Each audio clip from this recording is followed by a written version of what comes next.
السلام علیکم ورحمۃ اللہ وبرکاتہ۔ الحمد للہ کفا وسلام علی عباد اللہ الذین اصطفیٰ، اما بعد، اعوذ باللہ من الشیطان الرجیم، بسم اللہ الرحمن الرحیم۔ تبارک الذی بیدہ الملک وہو علی کل شیء قدیر، الذی خلق الموت والحیاة لیبلوکم ایکم احسن عملا وَهُوَ الْعَزِيزُ الْغَفُورُ۔ ہر قسم کی تعریف، توصیف، کبریائی، بڑائی، عظمت اور جلالت صرف اللہ تبارک و تعالیٰ کے لیے لائق اور زیبا ہے۔ انگنت درود و سلام ہو تمام انبیاء پر، بالخصوص ہمارے آخری نبی جناب محمد الرسول اللہ صلی اللہ علیہ وسلم پر۔ اللہم صلی وسلم علی نبینا محمد صلی اللہ علیہ وسلم۔ آج ہم انشاءاللہ آج کے درس میں ایک بہترین سورت کی فضیلت، اس کا تعارف اور اس کی کچھ تفسیر انشاءاللہ دیکھیں گے۔ سورۃ الملک یہ سب کی ایک چہیتی سورت ہے۔ آپ دیکھتے ہیں سورۃ الملک کے بارے میں جب بھی کسی سے بات کی جائے تو سب کہتے ہیں کہ یہ ایک پسندیدہ سورت ہے جو کہ بہت زیادہ فضیلتوں والی ہے اور سب کو پسند ہے یہ صورت۔ اکثر تو اس صورت کو اکثر لوگ یاد کیے ہیں اور کئی لوگوں کے زبانوں پر چڑھی ہوئی بھی ہے۔ کئی لوگ اس کو بہت ہی آسانی کے ساتھ پڑھتے ہیں۔ کون سی؟ سورۃ الملک کو۔ تو آج ہم دیکھیں گے کہ سورۃ الملک کی فضیلت کیا ہے، کیوں یہ اتنی پیاری سورت ہے، سب کی چہیتی سورت ہے، اس بارے میں ہم انشاءاللہ دیکھیں گے۔ سورۃ الملک ایک مکی سورت ہے اور اس میں 30 آیتیں اور 2 رکوع ہے۔ اس کی فضیلت اس طرح ہے کہ جابر رضی اللہ عنہ سے روایت ہے کہ رسول اللہ صلی اللہ علیہ وسلم الف لام میم سجدہ اور سورۃ الملک پڑھے بغیر رات میں سوتے ہی نہ تھے۔ ترمذی نے اس کو روایت کیا ہے۔ تو سب سے پہلی اس کی جو فضیلت ہے وہ جانتے ہیں ہم کہ اللہ کے نبی صلی اللہ علیہ وسلم اس سورت کو، سورۃ الملک اور الف لام میم سجدہ یعنی 21ویں پارے میں جو سورت ہے، یہ 2 سورتوں کو پڑھے بغیر اللہ کے نبی صلی اللہ علیہ وسلم سویا نہیں کرتے تھے۔ ایک اور حدیث آتی ہے ابن مسعود رضی اللہ عنہ سے مروی ہے کہ آپ صلی اللہ علیہ وسلم نے فرمایا ہی المانعۃ من عذاب القبر، یعنی یہ سورت قبر سے روکنے والی ہے، قبر کے عذاب سے روکنے والی سورت ہے۔ کون سی سورت؟ سورۃ الملک۔ 2 فضیلتیں ہم اس میں دیکھتے ہیں۔ سب سے پہلی فضیلت یہ ہے کہ اللہ کے نبی صلی اللہ علیہ وسلم پڑھے بغیر نہیں سوتے تھے، تو یہ سنت ہے۔ دوسری چیز قبر کے عذاب سے روکنے والی ہے۔ اب دیکھیے کس کو خبر سے دوچار نہیں ہونا ہے؟ خبر والے گھر میں جو ہمارا اصل گھر ہے دنیا کے بعد، اس گھر میں کس کو نہیں جانا ہے؟ کہ آپ کو نہیں جانا ہے یا مجھے نہیں جانا ہے؟ ہم تمام کو اس گھر میں جانا ہے۔ تو آپ بولیے کہ کس کو خبر کے نام سے ڈر نہیں لگتا؟ جب بھی سنتے ہیں تو ایک ڈر آتا ہے، ایک خوف آتا ہے۔ کیوں؟ کیونکہ وہ ایک اندھیرا گھر ہے۔ جسٹ امیجن کیجئے بس 2 گز کی زمین ہے اور اس میں اتنا ٹائٹلی سلایا جاتا کہ ہم کروٹ بھی نہیں بدل سکتے اور چاروں طرف مٹھی سے ہم کو دبایا جاتا ہے۔ تو ویسے اندھیرے گھر میں، ویسے خطرناک گھر کا جو تصور ہے وہ سوچتے ہیں تو ڈر لگتا ہے کہ وہاں رہنا ہے، کتنے دن سونا ہے کوئی اندازہ نہیں ہے۔ کتنے ہزاروں سال سے لوگ سوتے آ رہے ہیں، صحابہ ہے، انبیاء ہیں، کتنے ہزاروں سال سے، جب سے دنیا قائم ہوئی کئی ہزاروں لوگ، ملینز اور بلینز لوگ خبروں میں سو رہے۔ اب ہم مرنے کے بعد ہم کو کتنے دن سونا ہے کوئی اندازہ نہیں ہے۔ تو خبر بڑی خطرناک جگہ ہے، تو اس کی کچھ تیاری ہمیں کرنی ہے۔ تو ہمیں ایک بہترین یہ بات معلوم ہوتی ہے، حدیث کی بات ہے جو ہم کو اس سے انکار نہیں ہے۔ کیا ہے کہ یہ سورت خبر کے عذاب سے بچاتی ہے۔ خبر میں تو سونا ہے لیکن وہاں پر سونے کے بعد عذاب آئے گا، تکلیفوں میں اگر سوئیں گے تو کیسے برداشت کریں گے قیامت تک؟ اگر وہاں راحت ہوگی تو انشاءاللہ بہت آسانی سے ہمارا جو برزخی زندگی ہے وہ نکلے گی۔ تو سوچنے کی بات ہے، خبر کے عذاب سے بچانے والی اگر کوئی صورت ہے، ہمیں دنیا میں اگر اپنے آنے والی زندگی کا اگر کوئی پلاننگ کرنی ہے تو یہ میں کہوں گی سب سے بہترین صورت ہے خبر کے لیے تیاری کرنے کے لیے کہ ہمیں ہر دن سورۃ الملک کی تلاوت کرے بغیر ہرگز نہیں سونا ہے، جو کہ ہمیں قبر کے عذاب سے بچائے گی۔ تیسری اس کی فضیلت میں آپ کے سامنے رکھتی ہوں کہ ابو ہریرہ رضی اللہ عنہ سے روایت ہے کہ رسول صلی اللہ علیہ وسلم نے فرمایا قرآن مجید میں 30 آیت والی ایک صورت ہے جو اس کے پڑھنے والے کی سفارش کرے گی یہاں تک کہ وہ اس شخص کو یعنی یہاں تک کہ وہ شخص بخشا نہ جائے، اور وہ ہے تبارک الذی بیدہ الملک۔ اسے ابو داؤد حدیث نمبر 1400 میں حسن قرار دیا گیا ہے۔ یہ بہت ہی بہترین تیسری فضیلت ہم دیکھتے ہیں کہ اللہ کے نبی صلی اللہ علیہ وسلم نے فرمایا قرآن میں ایک ایسی صورت ہے جو 30 آیت والی ہے۔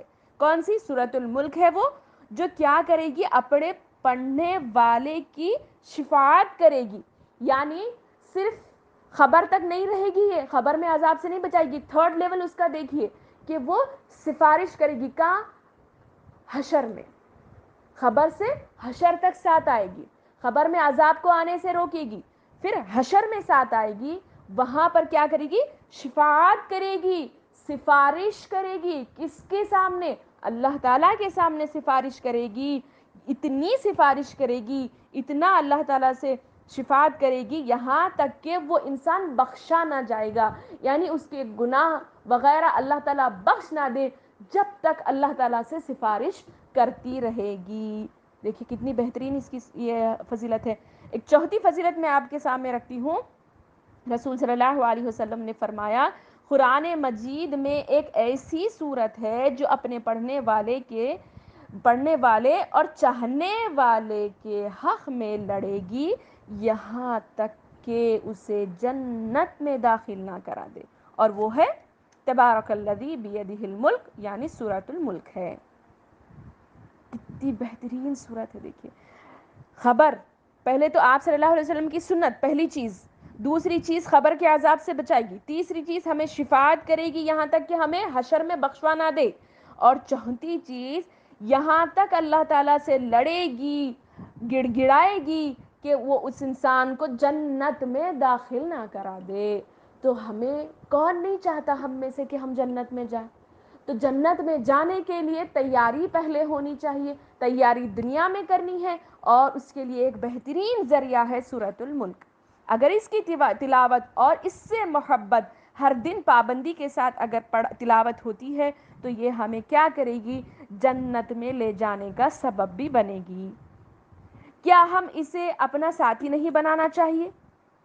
کیا مجھے اور آپ کو اس صورت کو اپنا ساتھی نہیں بنانا چاہیے؟ کیونکہ یہ ایسا ساتھی ہے نہ خبر میں چھوڑے گا، نہ حشر میں چھوڑے گا، نہ جنت میں لے جانے تک چھوڑے گا۔ ایسے ساتھی کو ہمیں اپنے زندگی کا ساتھی بنانا ہے، تو بنائیں گے نا انشاءاللہ۔ انشاءاللہ اللہ تعالیٰ مجھے اور آپ کو توفیق عطا فرمائے۔ اب دیکھیے جتنی فضیلت والی صورت یہ ہے تو اتنے ہی شوق کے ساتھ ہمیں اسے پڑھنا ہے، تلاوت بھی کرنی ہے، اور صرف الحمدللہ الا ماشاء اللہ بہت سارے لوگ اس کی تلاوت کرتے ہوں گے، لیکن تلاوت کے ساتھ ساتھ ہمیں یہ بھی دیکھنا ہے کہ کیوں یہ صورت اتنی فضیلت والی ہے، کیا معنی ہے، کیا اللہ تعالیٰ نے اس میں احکامات بیان کیے ہیں، اس چیز کو بھی ہمیں غور کرنا ہے۔ جتنی فضیلت والی ہے اتنے شوق کے ساتھ اسے پڑھنا بھی ہے اور اس کو سمجھنے کی کوشش بھی کرنی ہے۔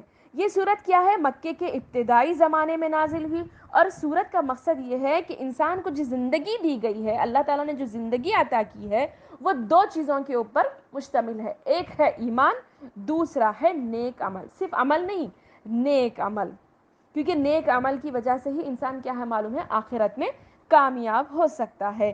یہ بہت امپورٹنٹ چیز اس صورت میں بتائی گئی ہے۔ تو لہٰذا اب ہم صورت کو شروع کرتے ہیں۔ اعوذ باللہ من الشیطان الرجیم، بسم اللہ الرحمن الرحیم۔ تبارک الذی بیدہ الملک وہو علی کل شیء قدیر۔ بڑی بابرکت والی ہے وہ ذات جس کے ہاتھ میں بادشاہی ہے۔ یہاں پر اللہ تعالیٰ کے بارے میں بات بتائی جا رہی ہے۔ اللہ تعالیٰ پہلے اپنے اس صورت کے شروع میں ہی اپنا انٹروڈکشن دیتے ہوئے بول رہے برکت والی ہے وہ ذات جس کے ہاتھ میں بادشاہت ہے. کون ہے؟ اللہ تعالیٰ. بادشاہت ہے یعنی زمین میں جو چیز ہے، آسمان میں جو چیز ہے، جو دنیا میں تمام چیزیں ہیں، زمین کے اندر، آسمان کے اوپر، دنیا میں تمام چیزوں کے اوپر بادشاہ اگر کوئی ہے تو وہ کون ہے؟ اللہ تعالیٰ ہے. آئی بات سمجھ میں؟ یہ اللہ تعالیٰ کی بادشاہت کو سمجھانے کے لیے میں ایک مثال دینا چاہوں گی. ایک دنیاوی مثال دے کر میں آپ کو سمجھاتی ہوں. دیکھیے کوئی چیز، فار ایگزامپل میں آپ کو کہوں گی کہ میرے پاس ایک کار ہے، میں کار کی بادشاہ ہوں، میری کار ہے، میرے اختیار میں ہے. تو میں کیا کرتی ہوں؟ سگنلز بھی توڑ دیتی ہوں، میری کار ہے نا. ریڈ سگنل آئے تو بھی میں توڑ دیتی ہوں. اور کیا ہے معلوم ہے، ڈیوائڈرز پر بھی کار کو چڑھاتی ہوں، پہاڑوں پہ چڑھاتی ہوں، کیا نو پارکنگ میں پارک کر دیتی ہوں، اور ون وے میں ڈرائیو کر دیتی ہوں. یہ تمام چیزیں میں کرتی ہوں. تو آپ کو یہ مجھے پکڑ کر پوچھے گا کہ تم ایسا کیوں کر رہے؟ یہ چیزیں نہیں کرنی چاہیے، تو تم کیوں کر رہے؟ تو تم کیا میں کیا کہوں گی کہ میں کار کی بادشاہ ہوں، میرے اختیار کی ہے، میرے قدرت میں میری کار ہے، تو میں کیا بھی کر سکتی ہوں. تو یہ چیز ہو سکتی کیا آپ کے میرے عقل میں؟ کیونکہ دنیا کا ایک قانون ہے کہ نو پارکنگ میں آپ پارک نہیں کر سکتے، ون وے میں آپ ڈرائیو نہیں کر سکتے، اور کیا ہے معلوم ہے ڈیوائڈرز پہ وغیرہ ریڈ سگنل آپ توڑ نہیں سکتے، نہیں چلا سکتے ڈیوائڈرز پہ کار. تو یہ قانون کے مطابق میں کار کی بادشاہ ہونے کے باوجود دنیاوی قانون کو مجھے فالو کرنا ہے.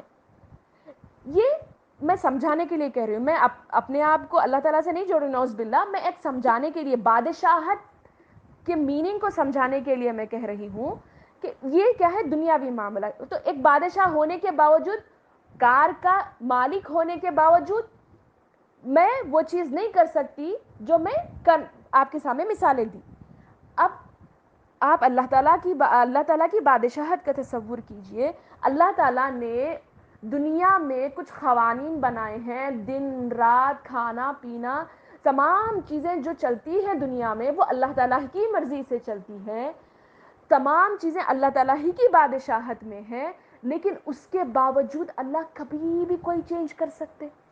دھوپ اتنی خطرناک دھوپ ہے، اچانک بارش آ جاتی ہے، بارش فل بارش چل رہی لیکن اچانک دھوپ نکل جاتی ہے. کچھ بھی ہو سکتا ہے. آپ دن ہے تو دن میں کیا ہے، سورج کا نکلنا ضروری ہے. ایک بار اللہ تعالیٰ سورج کی شعائیں ہی نظر نہیں آتی، اتنا دن ڈل ہو جاتا ہے. یہ اللہ تعالیٰ کی بادشاہت ہے. اللہ اب رول تو ہے نا، دن نکل گیا تو شام تک دھوپ ہونی چاہیے، سورج کی شعائیں دکھنی چاہیے. لیکن اللہ تعالیٰ نہیں چاہتے کہ آج سورج نکلے، آج سورج کی شعائیں انسان تک پہنچے، تو وہ کیا ہو جاتی ہے، نہیں دکھائی دیتی ہے. تو اللہ تعالیٰ کی بادشاہت کیا ہے؟ جو اللہ تعالیٰ چاہتے ہیں، وَهُوَ عَلَى كُلِّ شَيْءٍ قَدِيرٌ، اور وہ ہر چیز پر قدرت رکھنے والے ہیں. دنیا کے قانون ہونے کے باوجود اللہ جس طرح دنیا کا قانون بنائے ہیں اس کے برعکس بھی اللہ تعالیٰ کر سکتے ہیں. اللہ تعالیٰ کو کوئی روکنے والا، اللہ تعالیٰ کی بادشاہت میں کوئی کمی یا زیادتی کرنے والا کوئی نہیں ہے، وہی بادشاہ ہے. تو ہمیں یہ ایک بہت بڑی دلیل ہے اس بات کی کہ جب جو دنیا کا بادشاہ ہے تو وہی کیا ہے، الہ ہے، یعنی وہی عبادت کے لائق ہے. یہ ایک بہت بڑی دلیل ہے. اسی کو ہمیں اللہ الہ ماننا ہے، عبادت اسی کی کرنی ہے، اسی کو ہمیں اپنا حاجت روا، اپنا مشکل کشا ماننا ہے. جو دنیا کا بادشاہ ہے، تمام چیزیں اسی کے اختیار میں ہیں. تو یہ بہت بڑی دلیل ہے توحید کی کہ ہمیں اللہ ہی کو اپنا رب، مالک، مشکل کشا، حاجت روا ماننا ہے، جس کے ہاتھ میں ہر وہ چیز ہے، تمام چیزوں کی قدرت رکھنے والا ہے. الذی خلق الموت والحیات لیبلوکم ایکم احسن عملا وہو العزیز الغفور. اس آیت کی تفسیر کرنے سے پہلے میں آپ لوگوں کے سامنے ایک بات رکھنا چاہوں گی. اس صورت میں 3 بہت اہم آیتیں ہیں. ایک ہے آیت نمبر 2 جو ابھی میں نے آپ کے سامنے تلاوت فرمائی، اور دوسری ہے آیت نمبر 10. نوٹ ڈاؤن کیجئے یہ نوٹس میں، یا پھر آپ قرآن کی تفسیر کھول کر اسی میں نوٹ ڈاؤن کیجئے. آیت نمبر 2 بہت اہم ہے، آیت نمبر 10 اس صورت کی بہت اہم ہے، اور آیت نمبر 12 اس صورت کی بہت اہم آیتیں ہیں، بہت زیادہ امپورٹنٹ، اور بہت زیادہ غور و فکر سے ان آیتوں کو سمجھنے کی ضرورت ہے. اب یہاں پر دیکھیے، الذی خلق الموت والحیات، اللہ تعالیٰ بول رہے آیت کے بعد کہ جس نے پیدا کیا، خلقہ پیدا کیا اللہ تعالیٰ نے موت اور حیات کو، موت اور حیات، پہلے موت کا ذکر کیے، حیات یعنی موت پیدا کیے اور زندگی پیدا کیے. دیکھیے موت کی پہلے اللہ تعالیٰ زندگی سے پہلے نارمل دیکھا جائے تو ہم پہلے کیا ہے زندہ ہوتے ہیں پھر موت ہوتی ہے ہماری، لیکن اللہ تعالیٰ یہاں پر موت کا ذکر کر رہے، پہلے موت. اور دیکھیے موت کیا ہے، اس سے ہمیں یہ بھی معلوم ہو رہا موت بھی اللہ تعالیٰ کی ایک مخلوق ہے جو کل قیامت میں، حدیث میں آتا ہے جو کل قیامت میں اللہ تعالیٰ جب جنتی جنت میں چلے جائیں گے، جہنمی جہنم میں چلے جائیں گے، تو موت کو ایک مینڈے کی شکل میں لا کر اللہ جنت اور جہنم کے درمیان ذبح کر دیں گے، ذبح کروائیں گے، کرا کر ختم کر دیں گے، یعنی موت اس کے بعد کسی کو نہیں آئے گی. یعنی موت بھی کیا ہے اللہ تعالیٰ کی ایک مخلوق ہے، یعنی موت کو اللہ تعالیٰ نے پیدا کیا اور زندگی کو پیدا کیا. یہ دو بڑے اگزامپلز اللہ تعالیٰ دے رہے، میں نے تمہارے لیے پیدا کیا. موت بھی اللہ ہی کی طرف سے آتی ہے، کسی کے اختیار میں نہیں ہے، ہمیں کوئی موت نہیں دے سکتا. اور حیات کسی کے اختیار میں نہیں ہے کہ انسان کو زندگی دے، یہ اللہ ہی کی اختیار کی چیز ہے کیونکہ یہ چیز اللہ ہی نے پیدا کی. اب اس کے بعد اللہ بول رہے موت حیات پیدا کیا نا، کیوں؟ آگے کے الفاظ میں ہم دیکھیں گے لیبلوکم. لیبلوکم کے معنی کیا ہے؟ تاکہ تم کو آزمائے، تاکہ تم کو آزمائے. کیا ہے آزمائش؟ ٹیسٹ، آزمائش، آزمائش ٹیسٹ لیں گے، ایگزام لیں گے. اللہ بول رہے موت حیات دے کر میں کیا کروں گا؟ تمہیں ایگزام لوں گا، تمہارا ٹیسٹ لوں گا. کیسے؟ دیکھیے اللہ تعالیٰ نے جو ہمیں یہ زندگی دی ہے نا، بے مقصد گزارنے کے لیے نہیں دی ہے. اللہ تعالیٰ نے ہمیں جو زندگی دی ہے، موت حیات یعنی یہ جو موت اور حیات کے درمیان کا جو سرکل ہے، زندگی سے موت کے بیچ میں جو وقت ہے، اللہ بول رہے یہ لیبلوکم ہے، ٹیسٹ ہے، ایگزام ہے، آزمائش ہے. بے مقصد زندگی نہیں گزارنا ہے. آزمائش کیسی آزمائش؟ اللہ تعالیٰ آزمائش دیں گے، خوشی دے کر آزمائیں گے، غم دے کر آزمائیں گے.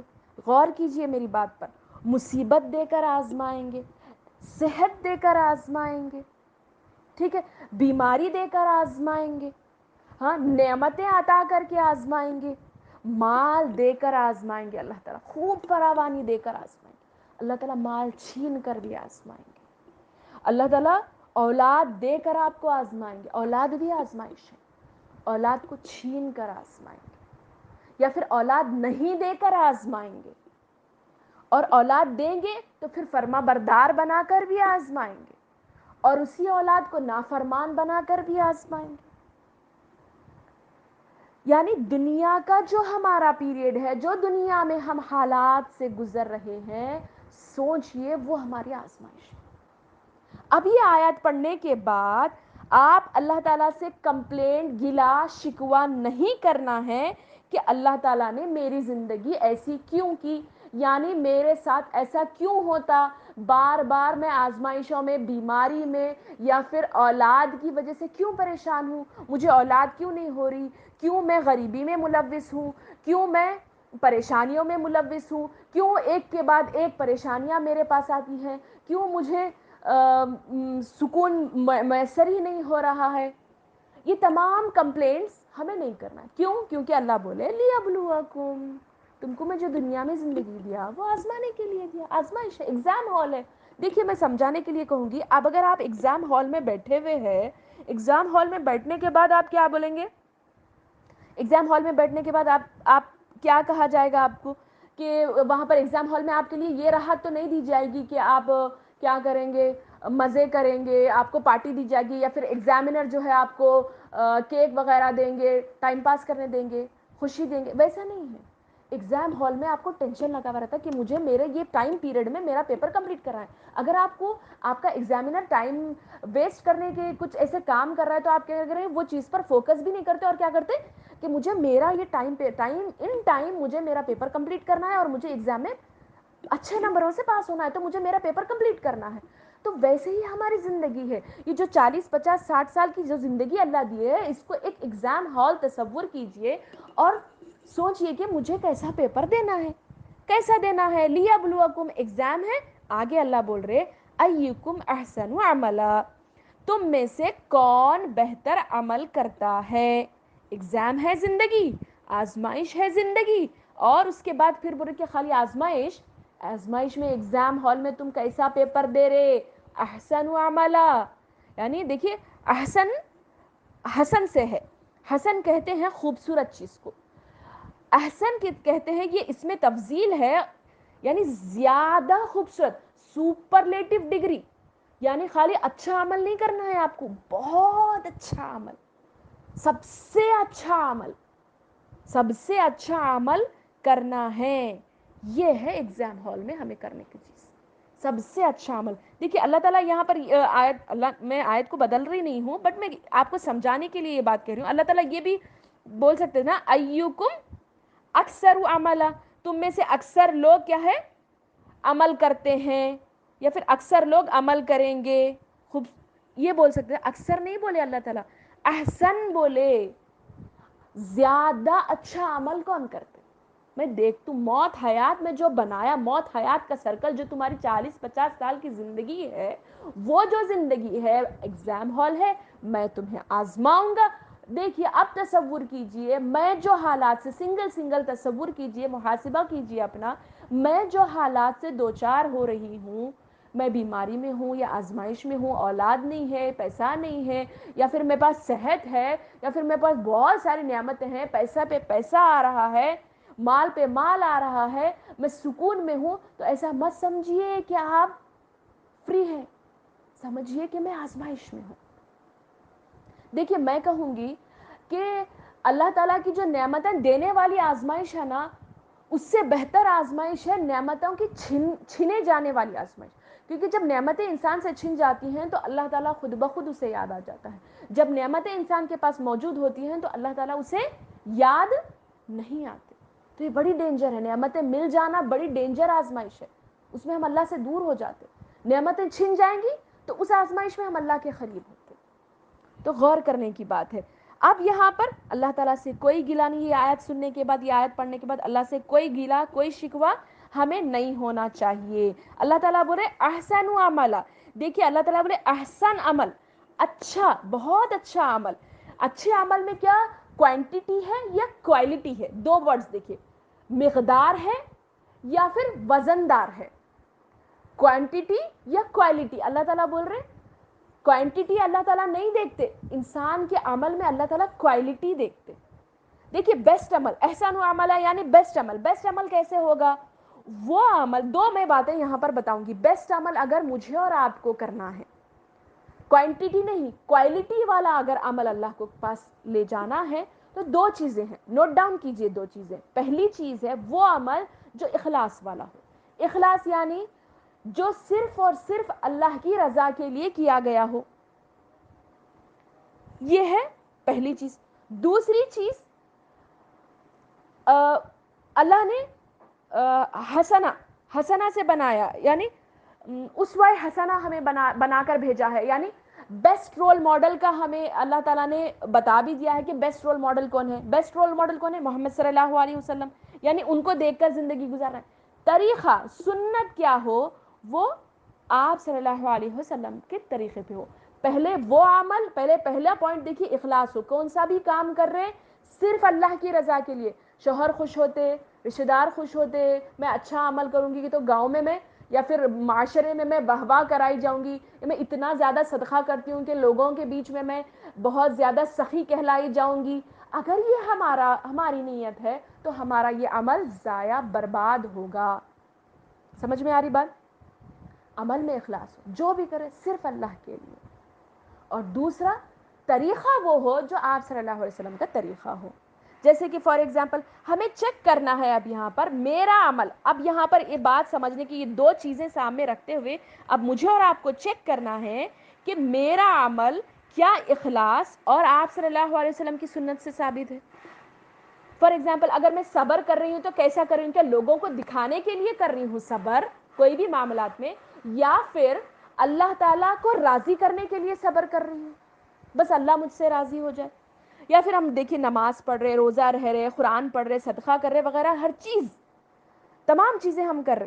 کیا اخلاص ہے؟ میں نماز پڑھ رہی ہوں تو کیا میں لوگوں کے سامنے یہ کہلانے بن جاؤں کہ کہ میں 5 وقت کی نمازی ہوں، میں روزے زیادہ رکھتی ہوں تو لوگوں کے بیچ میں مشہور ہو جاؤں کہ میں روزے دار، بہت زیادہ روزے رکھنے والی ہوں. ایسا نہیں. اخلاص امپورٹنٹ ہے. نماز پڑھ رہی ہوں، کیسی نماز پڑھ رہی ہوں، کیا اللہ مجھ سے اس نماز سے راضی ہوگا؟ کیا روزہ رہ رہی ہوں تو کیا اللہ کی رضا کے لیے میں روزہ رہ رہی ہوں؟ صدقہ کر رہی ہوں تو کیا اللہ کی رضا کے لیے صدقہ کر رہی ہوں؟ یہ چیز اخلاص پہ آ گئی. اب عمل کی بات، نماز ہم پڑھ رہے تو طریقہ کیا ہو؟ آپ صلی اللہ علیہ وسلم کا طریقہ ہو.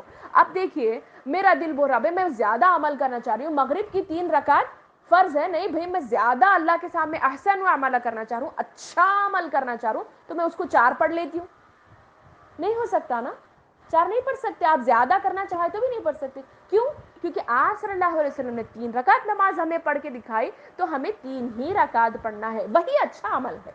یعنی آپ صلی اللہ علیہ وسلم نے جتنا ہمیں کہا ہے اتنا ہی ہمیں کرنا ہے. فار ایگزامپل اور ایک میں مثال آپ کو دیتی ہوں احسن و عملہ کی، کہ میرا عمل، اب فار ایگزامپل میں استغفار کرتی ہوں، دن میں 100 بار استغفر اللہ استغفر اللہ استغفر اللہ استغفر اللہ کرتی ہوں.